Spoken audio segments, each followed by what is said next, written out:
देखिए, आज हमारे हरियाणा के सभी इंडस्ट्रियल एसोसिएशन के पदाधिकारियों ने जो सरकार ने प्री बजट सभी इंडस्ट्रियलिस्ट से चर्चा की थी,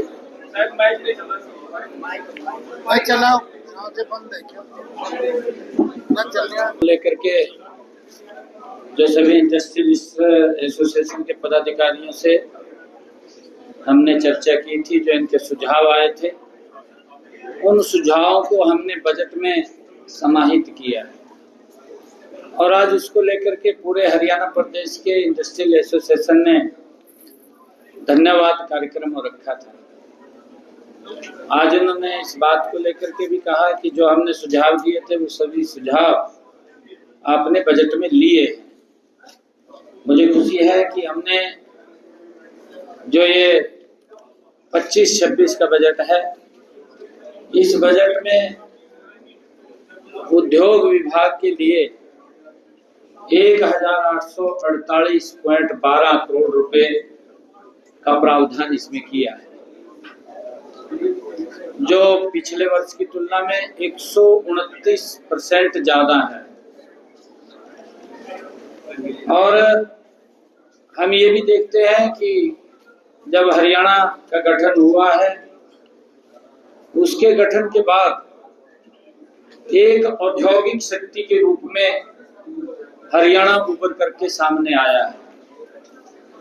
राज्य में 250 से अधिक फॉर्च्यूनर औद्योगिक इकाइयां और राज्य के विभिन्न क्षेत्रों में उल्लेखनीय वृद्धि वो भी हुई है।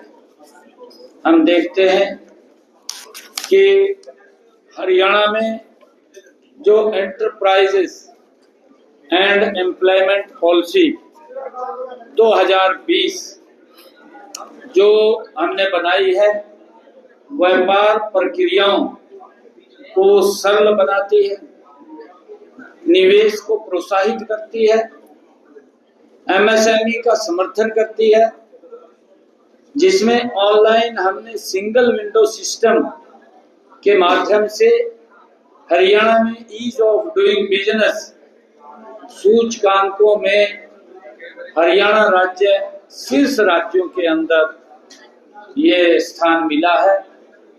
क्योंकि पिछले 10 वर्षों में जो इंडस्ट्री के लिए ईज ऑफ डूइंग बिजनेस कि उनको कोई दिक्कत समस्या ना हो, उसके लिए काम किया है, उसका एक बड़ा लाभ हमारे इंडस्ट्रियलिस्ट को मिला है। हमने अभी बजट के अंदर भी 10 नए आईएमटी लगाने की वो बात की है।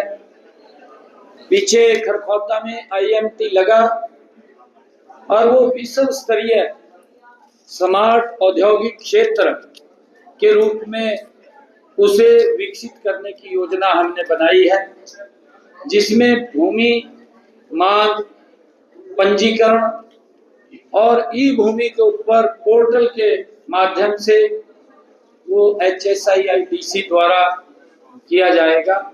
जो हमने 10 नए औद्योगिक आईएमटी बनाने की बात कही है, उसकी भूमि के लिए, क्योंकि हमारी जो पॉलिसी है, हमारी जो नीति है, ई भूमि के ऊपर हम वो परचेज करते हैं। जहां जहां अभी हमने उस स्थानों को चिन्हित किया है, विभाग उस स्थानों के ऊपर वो भूमि के लिए रजिस्ट्रेशन आमंत्रित करेगा और उसके लिए हमने लैंड पूलिंग और लैंड पार्टनरशिप के माध्यम से भी हम उसको आगे बढ़ाने का काम करेंगे, जिससे कि हम नए जो आईएमटी लगाने की बात कही है उसके अंदर लैंड में कोई दिक्कत समस्या ना हो। हमने श्रमिकों के लिए भी जो हमारे इंडस्ट्रियल जोन है, उन जोन के अंदर अटल किसान मजदूर कैंटीन, जिसका लाभ हमारे श्रमिकों को मिले, वो भी खोलने का निर्णय हमने किया है, ताकि श्रमिकों को पौष्टिक आहार मिले, ताकि इस विकास की गति में उनका भी महत्वपूर्ण भूमिका इसके अंदर हो। हमने ये भी कहा है कि हर औद्योगिक स्टेट में इंक्यूबेशन सेंटर्स स्थापित करने का भी हमने इसमें प्रावधान किया है। जो बजट के अंदर मैंने कहा था, बजट के अंदर कि हर औद्योगिक क्षेत्र के अंदर इंक्यूबेशन सेंटर्स वो बनाए जाएंगे, जिसमें हमारे जो स्टार्टअप्स हैं, स्टार्टअप के लिए इकोसिस्टम का विकास और नवाचार और उद्यमिता को बढ़ावा देने, बुनियादी ढांचा मजबूत करने और मार्गदर्शन वित्त पोषण जो इसके अंदर सहायता करेगा, उसको लेकर के भी हमने इंक्यूबेशन सेंटर्स बनाने का निर्णय किया। आदरणीय प्रधानमंत्री जी नरेंद्र मोदी जी के जो स्वयं रोजगार, मेक इन इंडिया, आत्मनिर्भर भारत के विजन के साथ हम उसको मेल खाते हैं, जिसका उद्देश्य हरियाणा को एक मैन्युफैक्चरिंग हब के रूप में विकसित करना है, जो 2047 आदरणीय प्रधानमंत्री जी ने कहा कि हमने विकसित राष्ट्र बनाना है। 2047 तक विकसित हरियाणा भी उसमें अपनी भूमिका अदा करेगा, प्रमुख भूमिका अदा करेगा। उसको लेकर के भी हमने इसमें ये कार्य किया है। हरियाणा के कई औद्योगिक इकाइयों में अग्रणी जैसे गुरुग्राम, मानेसर और बावल भारत का डेंटाइस्ट जो कहा जाता है, डेंटाइस्ट कहा जाता है, इसको प्रमुख ऑटोमोबाइल निर्माता, और जैसे हमारा इधर यमुनानगर क्षेत्र है, यमुनानगर क्षेत्र में प्लाईवुड और धातु की इंडस्ट्री वो उसके उत्पादन का एक प्रमुख केंद्र है। उनको भी हम गति से इसके माध्यम से मजबूत करने का वो काम कर रहे हैं। राज्य में आईटी क्षेत्र के लिए एक केंद्र ये हरियाणा में, जिसमें कई आईटी पार्क और बहुराष्ट्रीय कंपनियों के कार्यालय हैं। पानीपत, गुरुग्राम और फरीदाबाद में जो वस्त्र उद्योग हमारा महत्वपूर्ण केंद्र है, उसकी मजबूती के लिए भी हमने इस अपने बजट के अंदर प्रावधान किए।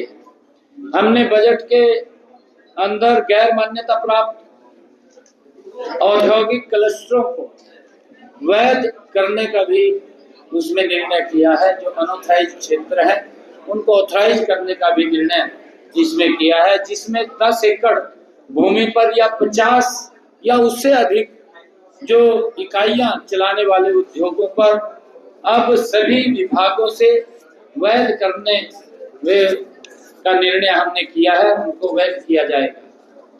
HSIIDC और HSVP के बीच नियंत्रण नीति में बदलाव करते हुए यह निर्णय लिया गया है कि HSVP में स्थानांतरित औद्योगिक भूखंडों को अब HSIIDC अपने EMP नियमों के बजाय मूल आवंटन पत्र के अनुसार वो निर्धारित करेगा।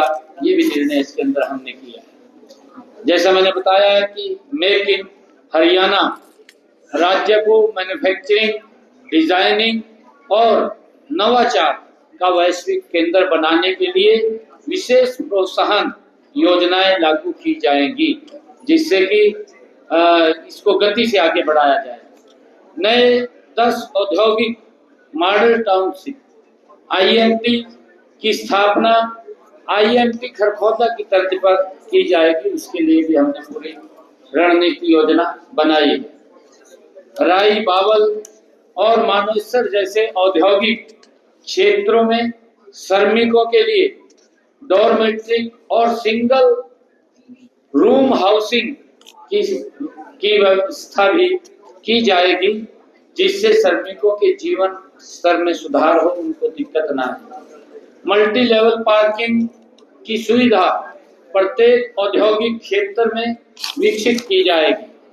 पर्यावरण सुरक्षा को बढ़ावा देने के लिए MSME इकाइयों को retrofit emission control device RECD द्वारा हरित ईंधन जनरेटर पर वित्तीय सहायता दी जाएगी, ये भी निर्णय हमने किया है। IMT मानेसर को जीरो वाटर वेस्टेज औद्योगिक इकाइयों के क्षेत्र के रूप में विकसित करने की घोषणा भी हमने बजट में की गई है, जहां रिसाइकल्ड जल का उपयोग हरित पट्टी, फायर सिस्टम और पर्यावरणीय संरक्षण में किया जाएगा। आपके माध्यम से मैं उद्योगों को यह आग्रह भी करना चाहता हूं कि हमारा मुख्यमंत्री आवास आम जन के लिए खुला है, और जो हमारे इंडस्ट्रियलिस्ट हैं, मैंने उनके बीच में कहा भी है कि आपको अगर कोई समस्या दिक्कत आती है तो हम उसको तुरंत सुनने के लिए, उसका समाधान निकालने के लिए तत्पर हैं। हम मजबूती से हरियाणा प्रदेश को एक इंडस्ट्रियल हब के रूप में गति से आगे बढ़ाने का काम करेंगे। अभी पिछले दिनों देश के यशस्वी प्रधानमंत्री आदरणीय नरेंद्र मोदी जी, जिन्होंने हरियाणा का दौरा किया था, हरियाणा को विकसित हरियाणा विकसित भारत में एक प्रमुख उन्होंने कार्यक्रम दिए हैं। हमारा हिसार के अंदर आदरणीय प्रधानमंत्री जी के कर कमलों द्वारा महाराजा अग्रसेन हवाई अड्डा वो चालू हुआ है, और उसी के स्थान पर एक टर्मिनल का शिलान्यास भी आदरणीय प्रधानमंत्री जी ने किया है। और बिजली के क्षेत्र में भी एक नई क्रांति आए। 800 मेगावाट का यमुनानगर में सुपर क्रिटिकल थर्मल पावर की यूनिट का भी शिलान्यास किया है, क्योंकि आने वाले समय के अंदर बिजली की बड़ी महत्ता है। जब हम इंडस्ट्रियल जोन बनाने की बात कर रहे हैं तो बिजली की दिक्कत समस्या न रहे। 800 मेगावाट का सुपर क्रिटिकल यूनिट का शिलान्यास आदरणीय प्रधानमंत्री जी ने किया, जो जल्दी ही वो इसमें शामिल हो जाएगा, उसका वर्किंग में आ जाएगा, और उसके साथ साथ और अन्य यूनिटों के ऊपर भी बिजली की यूनिट बढ़ाने के लिए हम विचार कर रहे हैं, ताकि जो 24 घंटे आज बिजली देने का काम अगर किसी ने किया तो इन 10 वर्षों में हमने इस 10 वर्षों की सरकार के अंदर किया है।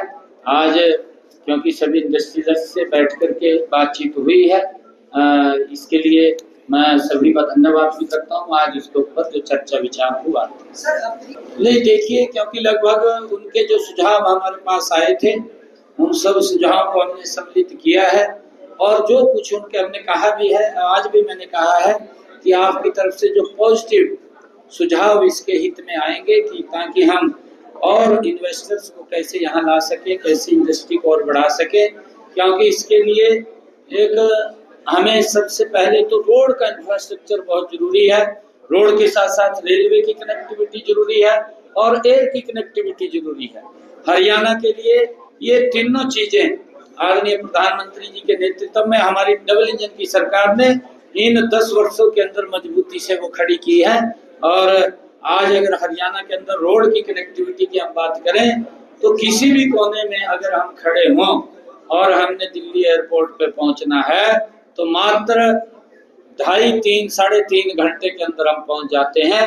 ये रोड का इंफ्रास्ट्रक्चर हमारे यहाँ पर है। रेलवे की कनेक्टिविटी में भी बड़ा सुदृढ़ीकरण हुआ है। ना एक मिनट, आप नेगेटिव की तरफ से बात मत करिए, पॉजिटिव की तरफ करिए। नेगेटिव की तरफ बात करना अच्छा नहीं हमारे प्रदेश के लिए। हमारे यहाँ पर इतनी इंडस्ट्री आ रही है, हमारे यहाँ स्पेस कम पड़ रहा है, आप देख रहे हैं ना, स्पेस कम पड़ रहा है तो हम उस क्षेत्रफल को बाहर बढ़ा रहे हैं। आप अगर KMP की तरफ जाएंगे, देखेंगे मारुति ने 800 एकड़ के अंदर उद्योग स्थापित कर लिया है, जहां पर हर साल लाखों की संख्या में वाहन बनेंगे। वांडा वहां जमीन देख रहा है, वो भी 700-800 एकड़ के अंदर वहां पर जमीन को देख रहा है, और वहां पर यूनिट आ गए हैं। मैंने इसका जिक्र किया है कि हमारे यहाँ पर जो IMT घरखौदा है उसकी तर्ज के ऊपर हम 10 और यूनिट, 10 और IMT विकसित करने की हमारी प्लानिंग है। अगर आप देखेंगे इंडस्ट्री के लिए, क्योंकि रोड का इंफ्रास्ट्रक्चर होना जरूरी है। आज इन 10 वर्षों के अंदर हमारे हरियाणा में रोड का इंफ्रास्ट्रक्चर में एक अभूतपूर्व परिवर्तन हुआ है और जिसके कारण से इंडस्ट्री गति से आ रही है। अगर आप यहीं पर देखेंगे, हमारे मेवात की तरफ जाएंगे, मेवात के अंदर भी एक बड़ी इंडस्ट्री बैटरी की लगी है, जल्दी ही चालू हो जाएगी। ऐसा नहीं है कि बड़ी इंडस्ट्री नहीं है, आ रही है और भी आ रही है। हमारा ये प्रयास है कि ईज ऑफ डूइंग बिजनेस, हमारे जो इन्वेस्टर्स हैं उनको कोई दिक्कत समस्या ना आए। हमारी सरकार उनको सरलीकरण करके उनको आमंत्रित करने का काम कर रही है। अभी बड़ा जोन एक यहाँ पर लगा रहा है, ये रहो। देखिए, वो अपने अपने तरीके से हमने जब जोन बनाए हैं और छोटी इंडस्ट्री एमएसएमई है उसके लिए भी हमने प्रावधान किए हैं, हम उनको सुविधाएं दे रहे हैं। ये तो व्यक्ति अगर कोई बाहर आना चाहे आइए ना, हमें कोई आपत्ति थोड़ी है। 129% का हमने ज्यादा बजट दिया है, सबके लिए है, ये सबके लिए।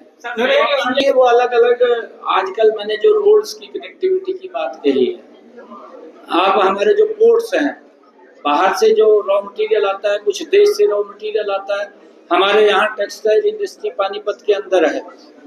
टेक्सटाइल का हमारे जैसे यहाँ कपास की खेती होती है, वो उनको रॉ मटेरियल मिलता है, और जहाँ और रॉ मटेरियल बाहर से आता है वो अब उतना समय नहीं लगता जो समय पहले लगता था 2014 से पहले।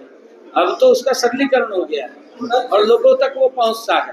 तो उसके सिंगल विंडो ऐसा बनाया जाएगा कि ताकि एक ही सिंगल विंडो पे सारी, हमने ये किया है कि जो विभाग, हमारे 40 विभागों को उनकी लगभग 150 के करीब जो सुविधाएं हैं उनको single window system, single roof system, उसके माध्यम से देने का हम काम कर रहे हैं, जिसका लाभ भी हमारे जो इंडस्ट्रियलिस्ट है वो ले रहे हैं। और उसके अंदर मैं बताना चाहता हूँ, अगर हमने ये अधिकारियों को इस बात को लेकर के भी कहा है, और उस बात का मैं भी स्वयं ध्यान रखना हूँ कि अगर कोई व्यक्ति एक एप्लीकेशन इंडस्ट्री लगाने के लिए देता है, मात्र 15 दिन के अंदर उसको पूरी एनओसी के साथ उसको देने का काम करेगा। अगर उसका कोई ऑब्जेक्शन लगता है, उसके कागजों में कमी है, तो मैक्सिमम 30 दिन का समय हमने रखा है।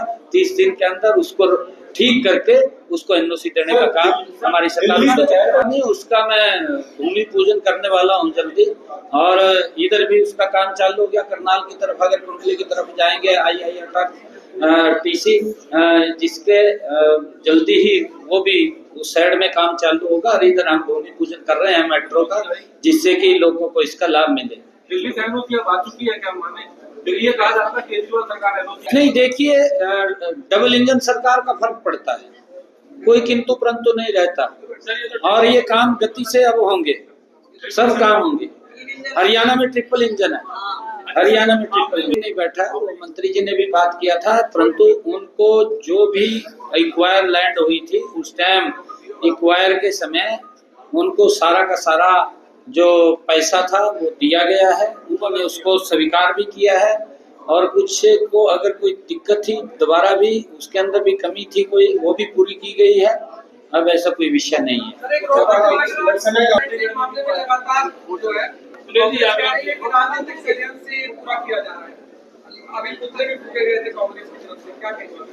नहीं, देखिए, ये षड्यंत्र, राजनीतिक षड्यंत्र कहना गलत है। एक तो मेरे ये समझ में नहीं आया कि ऐसा कौन सा सिस्टम है कि 1 रुपया लगा करके 1 करोड़ रुपए बन जाए। अब ये बात तो जो राजनीतिक आपने कही है, अभी ये राजनीतिक स्टंट है, ये बात तो केजरीवाल भी बोल रहा था, और भी कह रहा था मनु राजनीतिक दुर्भावना से फंसाया जा रहा है, परंतु गलत तो कहीं किया था। ईडी तो अपना काम कर रही है, और वो जब उसके पास क्लू आएंगे, जब तथ्य आएंगे, तो तभी तो वो बात करेगी। ऐसा नहीं है। अगर कोई दिक्कत है, प्रोटेस्ट की बजाय कांग्रेस को ये कहना चाहिए कि वाड्रा साहब जाकर के सारी स्थिति को बताए, ये कैसे हुआ, कैसे नहीं हुआ। मेरा करंट सवाल है कि जब आप बदल रही है, आसपास अफ्रीका से भी बार हुआ है, व्यापार आसपास के देशों से भी हो रहा है, तो उससे हरियाणा की इंडस्ट्रीज का कुछ फर्क आपको लगता है कि साथियों ने कुछ बताया होगा? नहीं, ऐसा नहीं, ये तो पूरा ग्लोबल विषय है, इसके अंदर कोई वो नहीं है। भोजन करके करिएगा। हैं किसानों की चिंता नहीं कर रहे। ना, मैं तो भूपेंद्र सिंह हुड्डा की भी चिंता कर रहा हूँ। किसने कहा चिंता नहीं कर रहा?